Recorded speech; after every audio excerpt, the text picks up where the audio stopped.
Ivan Temikov here, and today I'm joined with Andy Audate. Did I pronounce that correctly? Is it Audate?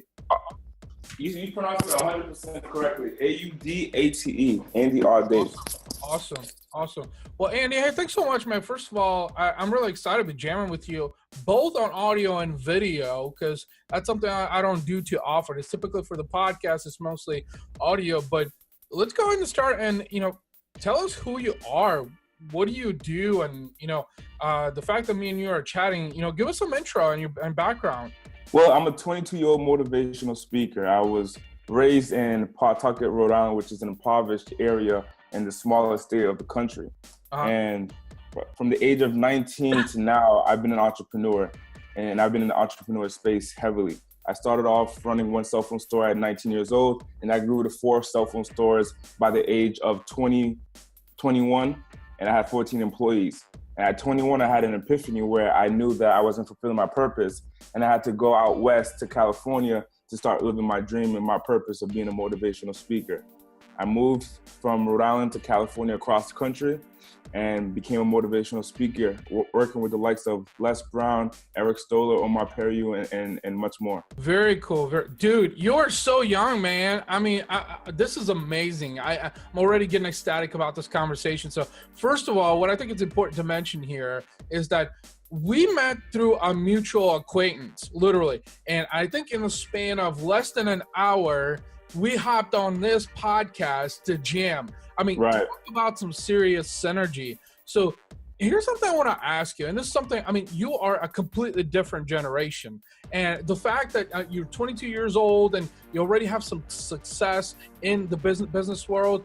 Let me ask you the question. This is a pushing question, I think, for a lot of entrepreneurs. Is why did you start doing what you're doing right now? Like, what drove you to it?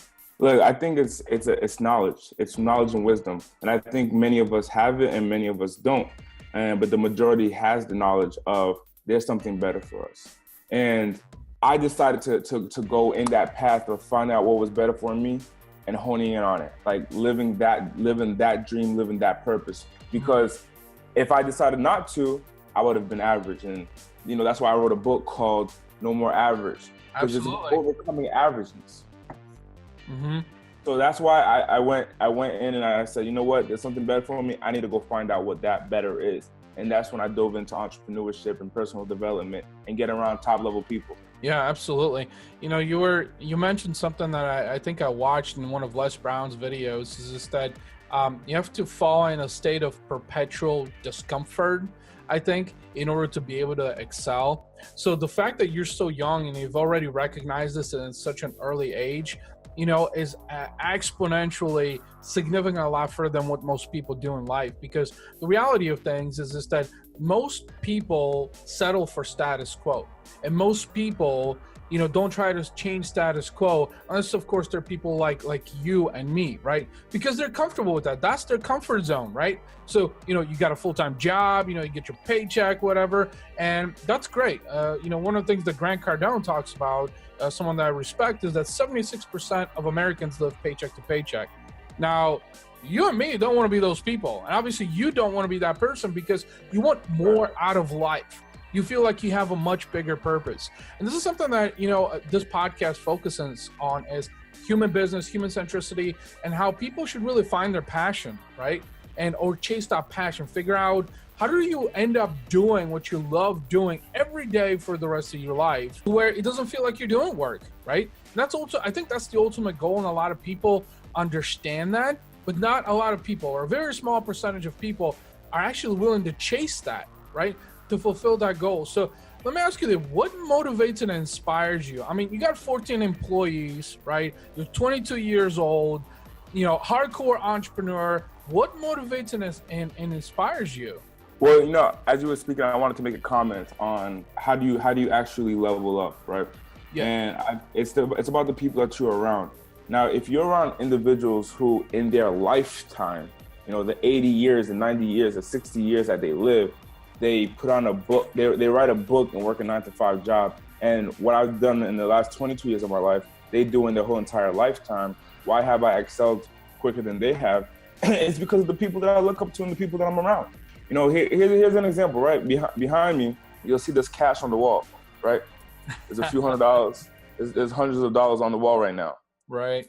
And I have 2 roommates, and that's literally a bet between myself and my roommates, is reaching peak performance, and what activities do we need to do to reach peak performance, okay? And one of the things that we discussed was reading a book. Now, I'm not a like the reader that every single day I'm in the book. That's not who I am. But I know I want to be that person. And my roommates likewise. So me and another roommate, I have 2 roommates, Patrick and Mo. And so myself and Mo were discussing about reading a book. And I said, I'll put $20 up that whoever doesn't read the book in one day, like whoever doesn't read a chapter in one day, they lose $20 that day. So if you don't read it, if you don't read a chapter in your book, you're gonna lose $20. Right. So like everyone, we're diving deep in our book. Now Patrick, he's an entrepreneur as well, but he works way more than I do. He works throughout the whole entire day outside in the field, cold calling and cold knocking on different businesses.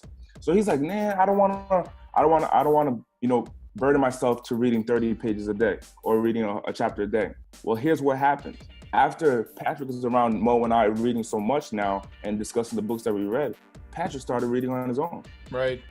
Does that make sense? So it's about get around the right individuals that are excelling, and it's natural for you to excel.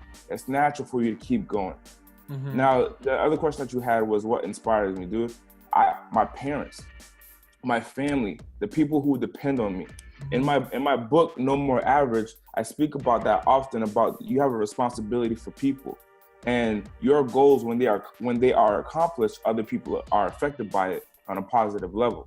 Yeah. So for example, if you had a goal, your goal is to have a podcast, and you're able to reach people that say your last guest wasn't able to reach.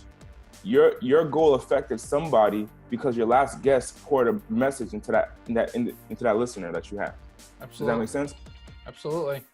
Well, that's exactly what I was looking for. And I just wanted to elaborate upon that further, what you just said. Motivation, inspiration. First of all, family is huge, huge, huge. I mean, that's a core. I think it's important to have that. One of the questions that I want to ask you in terms of motivation, inspiration, which I think is probably one of the first and foremost things that people would probably ask is, what does a 22-year-old entrepreneur, what kind of ramifications does a 22-year-old entrepreneur face? Like, you started out, because I think people want to know. I think the common misconception, where I'm going with this, is the common misconception is that in the entrepreneurship world is just that you're going to skyrocket overnight. You got the next best product. That's the misconception, the next best service, but that's not the reality of it. So let's talk about ramifications, challenges, sacrifices that you've had to make to get to where you are today. Look, man, truth be told, it's funny when we see people who aren't really in the entrepreneurship space but call themselves entrepreneurs, and they don't understand that it is not easy. It is not easy, and it is daunting on the mind, the body, the spirit, and relationships. It affects the relationships. It affects the people that you hang around with. It affects your family. It affects your spouse. It affects your children. Dude, if you're an entrepreneur, you're gonna go through some serious stuff in your life. If you're a businessman, you're gonna go through some serious stuff in your life, because nothing is guaranteed to you. You're taking a risk. Entrepreneurship is defined as someone who takes great risk in order to get great reward. You're taking a risk. Exactly. So some of the sacrifices that I had to make was some of my relationships. Some of my relationships with future spouses. Hey, man, I can't do it because I gotta go where my dreams are taking me. I can't be here with you. I gotta go somewhere else. And just partying so much. I don't party anymore. I'm just focused on, Yeah. Hey, focused, man. I'm just focused. You got to be all in. You got to be all in. Absolutely. And I had to ask this question because I'm 37. You're 22 years old. This is my third entrepreneurial endeavor, and this is the first that's 100% all in. 2 years being into this, but because I think it's important in today's day and age, this digital landscape, this digital world that we live in, I think it has opened up so many opportunities for everyone, regardless of what generation it is.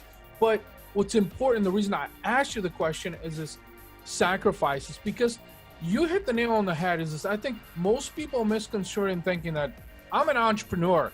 I'm going to build the next Apple or the next Microsoft, you know, or the next Tesla. No, you're not, you know. And what most people don't understand is the other thing you mentioned is great risks. Great risks. I mean, well, I would never say that. No, you're not. I would never say that. I would never say that. No, you're not going to build the next this. I would more focus on you're going to be the next this. You're going to be the next version. You're going to be the next you. You know, like, because I work around Les and other speakers, I'm sometimes looked at like, are you the next Les Brown? No, I'm not the next Les Brown. Les Brown is Les Brown. I'm the next Andy Audate. Right. You know, it's a totally different mindset. Yeah, that's actually a really good point. I appreciate you clarifying that, because that is exactly what I think a lot of people think that they'll be able to accomplish if they replicate someone, that they're going to be just as good as them. No, you need to be the best version of you. You need to focus on you, on your own branding. And you know what? I'm going to be honest with you. That's probably one of the mistakes that I've made earlier on, is trying to emulate others. You know, I mean, I respect guys like, you know, Gary Vaynerchuk, Grant Cardone, hearing about Les Brown more and more of, and then being introduced to you, Elena Cardone. I mean, marketing experts also, because that's the world that I'm surrounded in. But at the end of the day, especially in the marketing industry, I feel like a lot of people are attempting to emulate. They're attempting to execute the way others do, like public figures, celebrities, or people that are successful, thinking that, you know what, I'm going to be them one day. And like you said, just to bring it full circle, no, you're not. You're going to be the best version of you. I think that's important to recognize this, because I think a lot of people put it in their mind that if I do what someone else does, then I'm going to be as great as them. You might or might not. You're just going to be your own version. And that's important, you know, right, to recognize. You know, 50 Cent, the rapper, there was a time where he made a comment like, somebody walked into his studio or wherever, his record label, and sounded just like Lil Wayne. and then 50 Cent was like, yo, you killing it, man. You doing it. Oh, wow, it sounds dope. Yep. And he's like, yo, will you sign me? The guy's like, will you sign me? And 50 Cent's like, no, man, you sound just like Lil Wayne. There's already a Lil Wayne. Yep. So we good. We ain't gonna sign you. Yep. You know, there's a guy on my Facebook page, literally, who does exactly what Eric Thomas does. Eric Thomas, the motivational speaker. There's a guy on my Facebook page wears the hat like Eric Thomas, closes his eyes when he speaks like Eric Thomas, yells like Eric Thomas, does everything like Eric Thomas. And every time someone looks at him, like, dude, this is just like Eric Thomas. There's nothing new. So I want people to see, like, when they see Andy Audate, they see like, yo, this is just like Andy Audate. Like, this speaker, if someone is trying to emulate me, this sounds like Andy Audate, because Andy Audate is original. I don't want to sound like another speaker. I don't want to sound like, be like another entrepreneur. I am Andy Audate, so I'm not the next anybody. I am Andy Audate. Well, you know what? This is gonna sound really cliche, man, but I gotta say it is. You strike me like the next version of Biggie Smalls. Honestly, you're literally. See? You see, now I'm the next version. I'm the next Biggie Smalls, man. I'm the next everybody, dude. I'm just someone on the come up. That's it. I'm just someone on the code. This is gonna sound. I'm like Biggie Smalls, man. Real, dude. Like, seriously, when we connected, which was less than an hour ago from the time we're shooting this, I checked out your website. I looked you up on social media, because that's what we do. And I'm looking at you. I'm like, holy shit, this is the next Biggie Smalls, man. He's just like waiting to burst out on the scene. And look, I have in my 20s, huge respect for hip hop. I mean, I think I've learned some really good lessons from, you know, guys like Tupac and Biggie Smalls and P. Diddy, you know, just because of the music also. And I still have true appreciation for that. But when I saw you first, that was one of my first impressions. I'm like, dude, this is Biggie Smalls, man. He's like a virgin just busting out, you know? And so I'm glad that we got to jam. Really excited. Really appreciate this raw conversation. Let's talk more about entrepreneurship. So, like, in terms of forecasting, so obviously entrepreneurship is so unpredictable, right? There's really no guarantees, there's no certainties there. Every day when you wake up, what are some of the things that you look at in terms of forecasting? Like, you know that, okay, I need to make my next move, right? Well, what's that next move going to be? And how it's going to be competitive, how it's going to be aggressive, whether it's with your business or what you're doing with your brand. I mean, what's your line of thinking on that? Dude, so So the way that I think when I wake up, as far as, you know, the next move, if we're going that route, is first and foremost, I understand that it's a risk. Mm-hmm. I understand that you have to understand it's a risk. It's not this. When I started, there were months I wasn't paid. You know, it's a risk. You know, so understand that it's a risk and you could fail, but just keep on going. And I understand, like, I just got to keep on going. There's no retreat. I'm willing to burn all of my ships. There's no retreat. So it just keep moving forward. And I think the scariest thing for me personally is understanding that major leaps is scarier. Yeah. And I like to take major leaps. So like right now in my world, I'm putting on a conference, 2.5-day conference, right? And what I got going on in this conference is, if I could show you right here, I wanted to do something a little bit different than I've seen before. Mm-hmm. And I wanted to create an experience.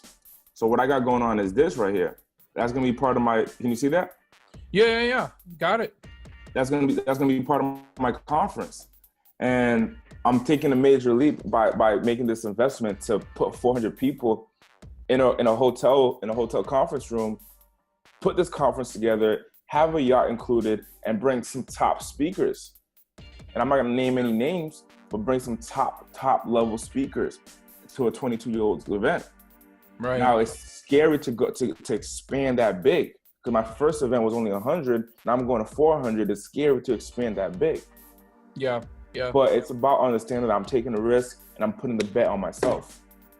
You know, I'm a firm believer that things happen for a reason. This is why I'm chatting with you. The fact you told me about this conference, I mean, this is a game changer, man, especially a 22-year-old putting on a conference of this magnitude. I mean, this is a mover and shaker type of initiative, you know, and that's exactly what it takes, I think, you know, that you have to literally step outside of your comfort zone and do stuff that people wouldn't expect you to do. The reason I asked you the question, I just want to go back a second. The reason I asked you forecasting and how you think every day when you get up is because I was kind of underlying hope and optimism. Because, you know, hope is the one thing that we have as an entrepreneur. You have to be optimistic, right? If you're not optimistic, if you don't love the process, you failed, right? You've lost. I mean, that's really underlying right there. That's truly underlying, because hope, when I talk about it's taking a risk, like you're hoping that it succeeds. And optimism, like you have to be optimistic in order to take a risk on yourself and bet on yourself. Because if you are in a negative state of mind, you're gonna be like, dude, why? This is why I can't do it. Well, you need to change your mindset to this is why I can do it. And if it's this is why I can do it, then that's being optimistic. Yeah, that's exactly it. Look, man, I'm an Eastern European.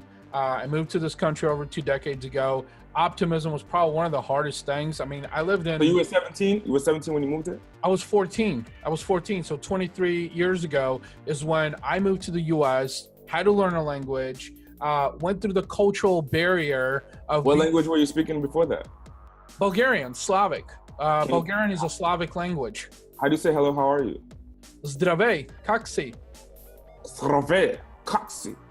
Hey, there you go. That was awesome, you know. And so a little bit of history on that. Slavic language is kind of a descendant of the Greek language, so it's very, very ancient, very, very old. There's a few extra letters in the alphabet in comparison to the English alphabet. But so the reason I'm bringing this up is because, look, man, I was brought up to play shit safe. Honestly, that's how I was taught and raised. And ironically enough, is my father, who's been an entrepreneur for 14 years, you know, still doesn't recognize to this day that he's an entrepreneur because he's so old school. And the reason I asked you the question about forecasting is because I wanted to bring up the importance of risk. I mean, if you Google the definition of an entrepreneur, that's exactly what it says. And Google, right. It's a person that takes risks and invests in the companies with the intent and belief that's going to achieve profitability. Now, is there a business plan for that? No. Is there a marketing plan for that? No. Can you create some? Yes. But it's your own version of it, right? It's nobody else's. It's your own version of it.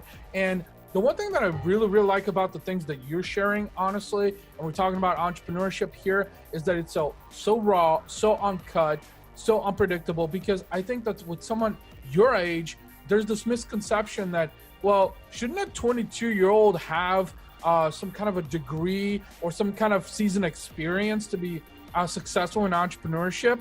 No, right? There's nothing that out there in the books that says that a 22-year-old shouldn't be capable of running a business, right? And the unfortunate part is that we live in somewhat of a mediocre world where people think that way, right? So that's why I'm so ecstatic about like what you're doing with we live in a different time where in 2017 you can go on YouTube and watch some top level entrepreneurs speak, where you can listen to their thoughts, you can see how they live at home. So unfortunately, back in 1950, right, you didn't have that luxury. In 1920, you didn't have that luxury to go and watch somebody on the computer from your home when you're 16 years old and all you're doing is paying $40 for internet to watch them on YouTube. Yep. So because I had the luxury to go on YouTube and see Grant Cardone, see Les Brown, people now I've met and have relationships with, but at the time when I was 17, people I've never met and they have a relationship, I can look into their lives and say, that's what I want. So when I listen to them, I'll pick up on little bits of information, and part of that information is like, you don't need college, you don't need school, and here's why. And once their teaching started making sense to me, I dropped out of college. I went to college for 2 semesters, and I was looking at my teacher. I went to school for business management, right? I'm looking at my business teacher, and he's teaching me like the basics, like starting a corporation, double taxation and right, pass-through taxes and stuff like that. And I'm looking at him and I'm like, my boss, because I was working at Metro PCS. Right. My boss was a Black entrepreneur and he had at the time he had 10 stores. Now he's well over 100. But I was like, my boss, I want to be like my boss. My boss went to college for culinary and he sells cell phones. Right. He goes to school to learn how to cook food, and now he's selling phones. So he didn't need college to do what he does now. Right. You know what, man? I'm out of here. I dropped out. You know what? I can totally relate to that because I only went to school for 2 years, to be honest. And what was taught, I mean, keep in mind is so you got an associate's degree? So I have an associate's. That's about it. But look, man, is this where this has taken me? The reason I resonate this is just that it's given me an opportunity to teach 4 years of a continued ed course at a university, to build a course and contribute to a program that was just being developed. Look, I didn't have a bachelor's. I didn't have a master's degree. I mean, I had people who had master's degree that were taking my course because they were irrelevant. I mean, we know what has happened historically, right? In businesses, I mean, companies like Blockbuster, like Radio Shack, Blockbuster went under because I thought that, who's going to rent DVDs, Netflix, and they had the opportunity to buy Netflix for $25 million, and they didn't. So that's a huge important. Look, they're scared, man. Scared money make no money. Right. They're scared, man. A deal should have been put out. If they wanted to like not support the competition, then they should have bought it out and handled it in a way of making Netflix smaller than what it is, and then they would eventually see that it was wrong. But look, last night I was at Redbox. I'm looking at the Redbox. Now I was at 7-Eleven, and to the left was a Redbox. I'm looking at the Redbox, and I'm saying to myself, that's about to go under, man. You got Netflix, you have YouTube. Somebody came into my house, they were setting something up on my TV, right? I have a smart Sony TV over here, mm-hmm. and they're playing YouTube, and it looks like perfect TV. I don't have cable, but they're playing YouTube because of the smart TV. It looks like perfect TV. You can watch TV shows, all the whole 9 yards as if you had TV.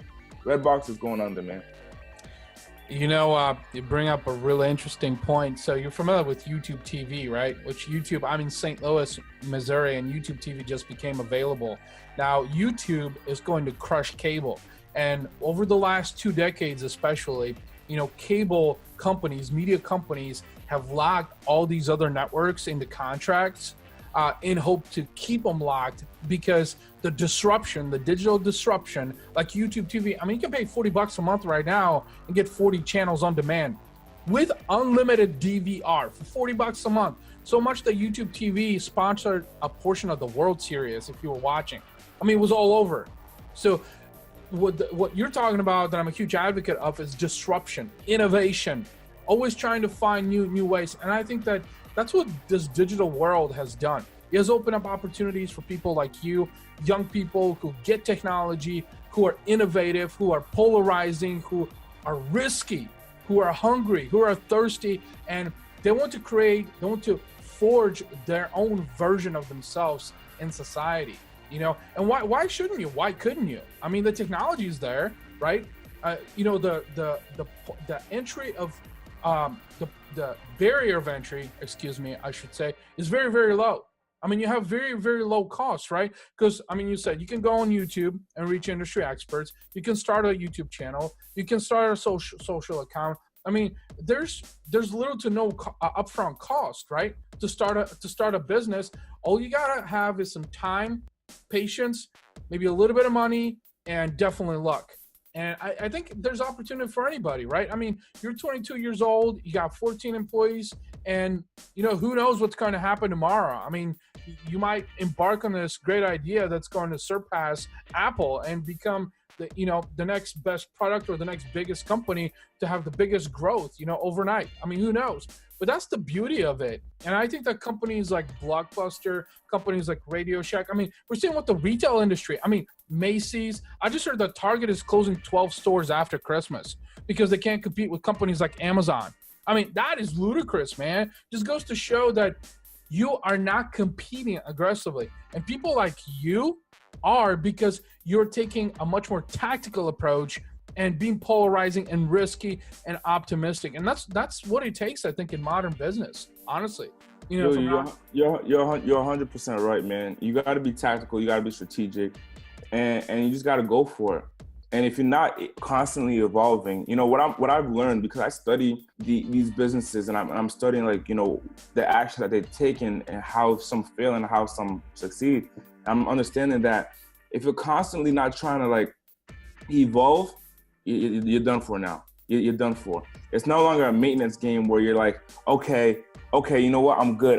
Now every day you have to be thinking about, as a CEO, if you're running a corporation, you have to be thinking about, how can I evolve and go to the next level right now? It's not a matter of if the CEO of T-Mobile is saying, okay, let's maintain and let's keep sales the way that they are, it will go under. Yep. Constant evolution. Well, you were talking about, I'm drawing a blank, T-Mobile CEO, who I'm a big fan of, because this guy literally, like... John, yeah. Right, John. I almost drew a blank there. Is that... Watch this, right? Who's the CEO of Sprint? Don't know. Above Verizon? Don't know. Okay. How about Metro PCS? Don't know. No. What's the other one? AT&T? I don't know, and I'm an AT&T customer. Oh my goodness gracious! This is why T-Mobile is gonna go to a whole another level, man. Oh yeah. Look. You don't know the CEO, and you're not the only one. I don't know the CEO of those companies. I own Metro PCS stores. I don't know the CEO of Metro PCS. Yep. I know the vice president, Tom, but I don't know the CEO. Look, man, that's why T-Mobile is going to take over right now. Is because they understand the concept, and they're evolutionizing the industry by creating a relationship between the person who runs the company and the consumer. Absolutely. Well, you did know this, is that there were a couple of impending mergers between AT&T and T-Mobile, but they never happened because... They can't. Right. I think T-Mobile has always been so innovative. And, you know, what I love about John, what I was going to mention earlier, is this guy is just accessible. This is the CEO of a major company that's accessible on Twitter. This guy is freaking on Periscope at 7 o'clock in the morning on his run, and there's like thousands of people that are tuned in, and every single one is saying, John, I freaking love you, man. I love what you're doing. I love that you have this sense of transparency and accessibility. I mean, CEO of AT&T, no, is probably bogged down in some freaking office and sitting on his cushioned 6-figure salary. You know, look, I'm gonna put you on game right now. Look, first and foremost, I was in the cell phone industry, where I owned Metro PCS and Simple Mobile locations. Every single maybe 3 years, there would be talk about a merger between AT&T and T-Mobile. Now, I don't know what the strategy is behind it, but the FCC would not allow that because that would make them too big. that would make that one company too big. Well, it's about market share and monopoly. Right. You can't do that. You can't do that. Right. It would end up becoming a monopoly. It would end up becoming a monopoly because now they can decrease the MRC, which is the monthly recurring charge for the customer. They can decrease that and then therefore dominate over the competition and become truly a monopoly. So the FCC wouldn't allow that because it'll just be one company you can go to, and after that they'll raise their rates. So you can't do that. Second of all, look, in this day and age, if there's no connection between the company and the consumer, you're done for. Social media has taken that over 100%, and it has allowed people like CEOs like John to be able to connect directly to the consumer. So there are customers today in the marketplace that only have T-Mobile because they see John doing a slow cooker Sunday. They feel connected. Oh, I have T-Mobile. Why? Because I know the CEO who runs the company. I feel like I can message him. I know his wife, I know his kids, but I don't have no connection between AT&T. I have no relation.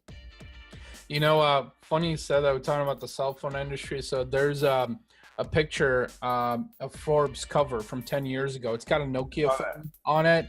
And of course, Nokia, no longer, right? But it just goes to show that how quickly it can become irrelevant. And relevance is a huge part of modern business. Now, one thing that you brought up, to have access to the consumer, or because social has given voice to the consumer, it has given accessibility to brands. It has given, as a matter of fact, brands are at the mercy of consumers, literally, period. One consumer goes out on social media and goes off into a freaking rant and vents about a bad experience. That looks bad. That could literally cost hundreds of thousands of dollars in revenue. And companies don't understand that. Look, because I'm a DirecTV subscriber and I got freaking sold into it. And honestly, every time I have to seek support, which I despise, and I go out on Twitter, you know what I hear? Crickets, literally. That's just an indication of, well, we know the history of DirecTV.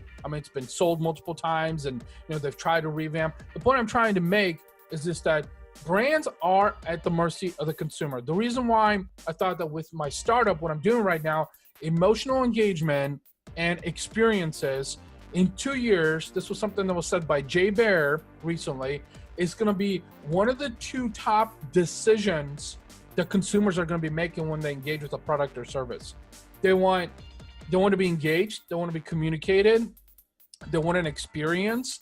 They want to get a taste. They want to get a teaser. You know what? Is when you look at what John's doing with T-Mo, is he's doing that through connectivity. He's doing that through communication, all of that. And all he has to do is just go live on Twitter for a little bit. And he's not just doing it. I don't think John is doing it.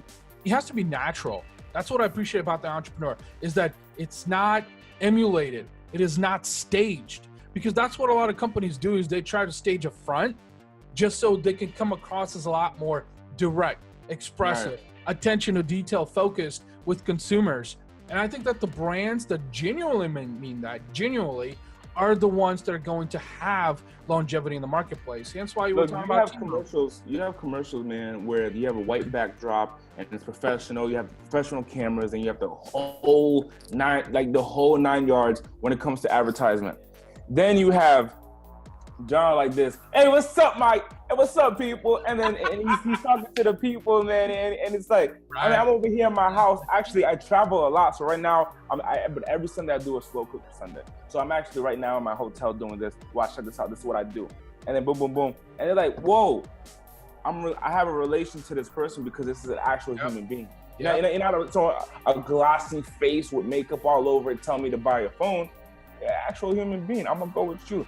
And if the other industries don't catch on, they're going under, bro. And it's not gonna go under because of market shit. The FCC will just not allow it to happen. These other companies are gonna have to revamp, right? Yep. And another thing about the industry, the MRC is going completely under, bro. MRC is monthly recurring charge on the account. Mm-hmm. You got 4 lines for $100. This is why I had to get out, because I was small. You have 4 lines for $100, right? That means $25 per account, per cell phone. This is inside scoop into the business game. Yep. Into the cell phone game. If you have $25 per account, including taxes, That means you might be getting $18 per account. Plus you got to pay commission to the salesperson who sold it. Yep. So you're going down to like $15 per account on a monthly basis. Dude, the income that these companies are getting, it's hurting their pockets. It's hurting their pockets. They have to revamp. They have to do something new. It's hurting their pockets. And I was in the business, and there's some things I can't talk about, but at the end of the day, it's hurting their pockets, and you can tell from the customer's perspective by continually going down and going down and going down in price. Yeah. Let's zero in on a couple other things I wanted to chat with you about. So what's your focus right now? Like, what are you passionate about? Like, I mean, you have a passion, obviously, or maybe several different passions, but what are you focusing on, like, right now? Like, what are you working on? So right now, my focus is on growing the Audate brand and getting the message out there of no more average. See, average is defined as mimicking the efforts and ideas of other people or living vicariously through them. So how do I get that message out? I need to be on many platforms and mediums to express that message. There's 7.8 billion people in the world. Average, it's time to overcome it. And it's about changing your friends, changing your environment, and going after your God-given dream. And once you start doing that, you'll live a life that's fulfilling. Now, when I was doing the cell phone business, I wasn't living the life out that I wasn't really fulfilled. I wasn't really happy with the wins. It would be a quick tease, and then it's like, man, I don't know what this feeling is. So if you're having that feeling of like, I'm not really fulfilled, it's because you're not actually going after your dreams. There's fear, there's opposition, there's doubt, there's anxiousness, there's the lack of taking risks, the lack of belief, whatever the case is, but you have to do it. And once you do those things that you want for your life, you'll start living life differently.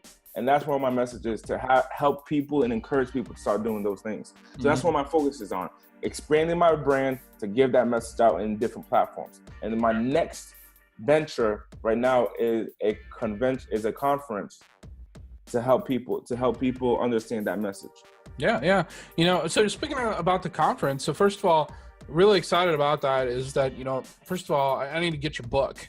Because it's totally intriguing. I think it's absolutely along the same line of thinking. I really appreciate that. I think you dropped quite a few nuggets too, in terms of how people really need to change their perspective to live a more fulfilling life. The conference, you know, that's something. I mean, if I can help you in any way that I can help promote it, because I think this is a mover and shaker type of conference. I don't even know what are some of the guests, but just by seeing the photo and the ideas that you shared on the podcast and how I envision this thing really coming together, I mean, this is going to be a milestone, man. I mean, this is going to be something that's going to be one for the books. And I think that's the anchor. Literally, it's like building a house. That's the foundation. And from there, it just takes off as its own brand, right? Which I assume that's kind of what you're trying to do with the conference, right? Is eventually become like its own brand, right? Right. 100%. As well. You know, as well as just a message, because once people start understanding, like, hey, follow your dreams, and I believe that's what I'm on earth for. When people understand the message of following your dreams, I believe the world's going to change completely, 100%. The world will change completely. If it's not me changing the world, it's me helping one person to follow their dream, and by them following their dream, that changes the world. You know, something I wanted to mention too that really got me thinking here is that you made some really, really good points. Like what you just said specifically is just that I think everyone has a purpose, you know, that they were, you know, put on this earth for, that God put you here, you know, to impact the lives of others. But I also, one of the things that I've done, you know, because I've gone through opposites, you know, ends of the spectrum here. I mean, I've talked to a lot of people who are as passionate as you, which I truly, truly enjoy, you know, and they're literally driven, motivated. They want to impact the world. They want to change the world. They want to impact the lives of others. And then I've talked to people who are like a small version, but they try to present themselves like they're a really groundbreaking brand or an influencer. What I'm particularly referring to is the whole human business trend is huge. It's about to become even bigger. Like what you were just talking about is this, you know, believing in yourself and finding your true purpose and living a fulfilling life. There's a lot of people in the marketing industry that try to market it that way, the human business. which goes back to the saying that Gary Vee says, is that marketers try to find the next best thing and squeeze the crap out of it and then toss it in the trash can. And I think that's what marketers are trying to do with the whole human business and human marketing aspect, and that's why I feel so passionate about it, is because it's not a temporary thing. It's a permanent thing. What is a permanent thing? The human to human business, the way brands do business with customers, the way entrepreneurs should pursue building a business, the human to human approach. Does that make sense? Like some of the things that you were talking about is no more being average, because like your book, which I think a lot of your book talks about, how people can find their passion, their true calling, right? And everyone has one, and then from there is how do you take that and help other people find their calling, their purpose, have a sense of fulfillment. That's kind of the whole human business aspect I was talking about. Yeah, I truly believe, as I'm thinking about employees, right? There are some people in my network that would say, Andy, not everyone can go after their dream because we need employees. Like, we need those 9-to-5 workers. And that's 100% true. I need to hire 9-to-5 workers, right? However, this is my belief. And it's that when everyone actually goes after their dream, not everyone's dream is to be an entrepreneur. It's the big talk right now. It's like many years ago, everyone wanted to be a rapper. It's like everyone's dream is not to be an entrepreneur. There are some people that their dream is just to literally help a great entrepreneur and be part of the mission, be part of the pack. Yeah. And by them being part of the pack, they're putting great ideas in the mission to continually involve the brand and the business. So it's not just about, everyone got to be their own boss. That's not the case. Everyone got to follow their dream, their calling. And some people, their calling is, my dream is to work in this hospital, but I don't believe I can be a doctor. And that's what they lack. That's what I don't believe I can be a doctor. We need doctors. Yep. You know what I'm saying? So I need employees. And the fact of the matter is, there's somebody in this world that their dream is to help propel a brand like mine and propel a message like mine, but they're scared. Yep. They're scared. They believe that they can only work at McDonald's when they can work for a company like mine and continually press forward. Yep. So it's actually about going to that next level. Yep. Well, and I think kind of one of the underlying things too here is that it's better to have tried and failed than never tried at all. And most people don't even try, so I think that's kind of one of the things that your book also talks about, is how do we encourage and invigorate people, to follow their dreams and be the best version of themselves. Right. Look, I'm scared. I'm scared. And this is what I'm scared of. I saw this. When I moved to California, I made it off a quick decision, similar to how we did this podcast. It's all quick decisions. Now, some people would not favor any quick decisions, and some people will. But I do things off a quick decision. I take time out of I stop thinking about time. And this is what I'm scared of, right? Of dying and knowing that I didn't do what my purpose. Dying and not giving my all. I'm really fearful of that. I listened to a song called 7 Years by Lucas Graham. Once I was 7 years old, my story was told. Now, I heard that song when I was 20 years old, right? I was 20 years old, laying down on my bed. And I was just frustrated because I just looked at my finances and in my business, and it was completely turning around. I had a great month, like a huge successful month, one of my best months, and then it just went down. In business, there's peaks and there's valleys, especially in retail. Right. I didn't know that. So once I see going down, I'm like, whoa. I lay down and I put on Pandora, and this song plays. And in 4 minutes, the guy talks about a 7-year-old boy, and I connected because I remember being 7. And then after that, he talks about an 11-year boy. I connected because I remember being 11. Then he talked about when he was 20 years old. Then he went to 30 years old. Then he went to 60 years old. And then in 4 minutes, he talked about someone's life because he made a comment that his father only got 61 years to live. His father died at 61. Yep. And I'm like, whoa, 4 minutes, that's someone's entire life. I need to make major leaps, and I can't go calm. You can't dip your foot in the water. You got to plummet in. You got to go in heavy. So when I talk about No More Average, where people can grab this book at nomoreaveragebooks.com, when I talk about No More Average, I'm talking about going hard on your dream, like going to that next level, and like you have to. Other people depend on you, Ivan. Yep. Other people depend on me. And the listener that's listening right now, people depend on you to go after your dream, because if you don't, you're affecting them. Yeah, well, that's the generational contribution too, right? It's important that generations after generations, contribute, for the sustainability and longevity of the human race. There was a quote that I'm gonna try to see if I can quote it, because it was a really, really deep quote by Grant Cardone that he pushed out on Facebook. It goes something along the lines of this: is that life is grand, so why not do something exceptional rather than average? And that really hit me. And this was a couple of days ago, honestly. And I got to thinking that to your song, to what you were saying, is yeah, we're not going to get any younger. We live one life.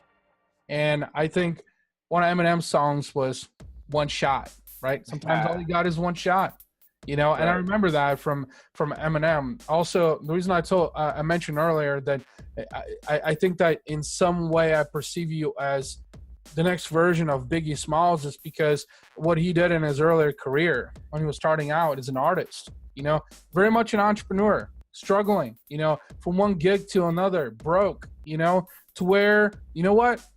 One day that can light that's right behind me here goes off, right? The light just goes off. It just happens in that instant. But, you got to do the work. You got to do the work. You got to be risky. You got to take some risky decisions. Like what you just shared a little bit ago is just that, a lot of the things like moving to California was really a very quick decision, right? Well, in most cases, you have to make a quick decision in entrepreneurship. You have to, because guess what? That 1 second, 2 seconds, 2 minutes, 5 minutes is already too late. So again, Eminem, you got one shot, right? So, which, kind of goes back to the movie, which I kind of found some irony in 8 Mile too, kind of the story behind Eminem. And, it's very kind of ironic to entrepreneurship, I think, in a way, is that you struggle, but the challenge is, how long do you struggle for? Most entrepreneurs, 90% of entrepreneurs fail because of, failure, depression, anxiety, uncertainty, cash flow, and I'm kind of like you in a way, man. I'm scared shitless. Because guess what? I also have a mortgage. I also have a kid. I also have another kid on the way, which is a surprise. And when you got so much overhead, dude, shit's even more real. Literally. But that's even more of an opportunity to crush it. Literally. Because you have all the opportunity in the world. Literally, you do. You're unstoppable. And I think in today's day and age in society, like what you were talking about earlier, is for the longest time, I used to surround myself with people who weren't optimistic, who weren't positive. They were naysayers. Constantly like, no, that's not going to work. Right. You can't do that. Says who? You're the last person to tell me whether I should do something or I shouldn't, So I think changing the perspective, the people you surround yourself with. You mentioned in the beginning too, surrounding yourself. You did that, right? Positive people that. Not all the time though. Not from the jump. I learned that recently. Yep. So I mean, this is real. This is really key. And with that being said, I can't give. Look, and I won't, because although I'm 22, I've had people ask me for advice, especially people who do have kids and who has a wife and who has a mortgage and who has all these bills and so on and so forth. I can't, because it's like going to the casino. It's like going to the casino and saying, yo, put all your money down on a blackjack card. It's like, I can't do that for you. Look, in my life, I'm willing to take the risk. I'm willing to put the people in jeopardy so I can go up to the next level, so I can actually help them. Because right now, I'm not going to be able to. Like for me to hold someone down just so we can be safe, I'd rather take the risk and go to that next level, because I'm putting the bet on myself. Now, if I'm betting on someone else, I can't. I'm not going to bet on someone else to take care of me. I'm not going to bet on someone else to take care of my family. I'll take the gamble. Does that make sense? Yep. Absolutely. And, this was powerhouse of a convo. I really enjoyed it. And I truly hope that, we can continue the conversation, because I'm a type of individual that thrives on relationships. And you drop so many nuggets, especially coming from a 22-year-old. I mean, blew me away completely. And I know you have a very, very bright future ahead. I'm really excited to follow you and see how you evolve as an individual in your brand and what you do next. You know, with that being said, though, before I bring this to closing, I want you to tell the listeners and the viewers, how can they connect with you online? What's the best way to connect with you? On all social media networks, I am Andy Audate, ANDYAUDATE. My book, No More Average, you can pick it up at nomoreaveragebook.com. And the last thing I want to say is bandwidth. By any means, do whatever it takes. Bandwidth. By any means, do whatever it takes. You only have one life. If you look at what the world is, that's been here, that's this big for billions of years, and you're only at 80 years in the billion-year world, that's all you get. Make a move today. Make a move. Because there's people depending on you. On top of that, you don't even have much time here. So when you die, that debt is going to be wiped. When you die, those dreams, gone. Make a move while you're here.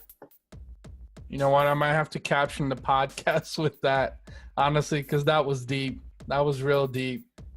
Andy, thank you so much, man. Thank you so much, Ivan. Thank you, Ivan. I appreciate you having me on. You're welcome.